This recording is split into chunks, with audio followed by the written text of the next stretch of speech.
So andito ako ngayon sa isa sa bigatin na company dito sa China. Kaya ako dinala tong 12 Pro Max na to kasi ang dami na nagpapagawa sa amin. Hindi ko na kaya. Kaya subukan ko dalhin dito yung konti. Baka sakaling matulungan nila ako para mabawasan yung aking workload. So papakita ko sa inyo kung paano namin tatanggalin ito dito. At syempre hindi akong gagawa kasi tinatamad ako eh. Wala ako sa mood. Kaya umama ka sa akin. Roll the intro. Let's go! Pero unod kalat na kalat, kilalang pinakamagaling sa lahat. Kung usapan lang ay repair shop ng iPhone, sila lang talagang pinakamay tatak.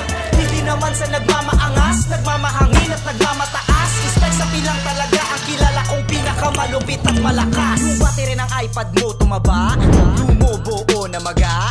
Wala ka nang magawa at yung sira lalong lumala. Pakiramdam mo ay wala na siyang kwenta. Gusto mo na lang itapon o ibenta, ngunit naalala mong doon nakasave yung mga picture mong hindi ka pa balyena. Kaya siya ay gusto mong maisalba. Pwes ngayong best wag nang mag-alala, nandito na ang superhero ng iPhone. Specs sa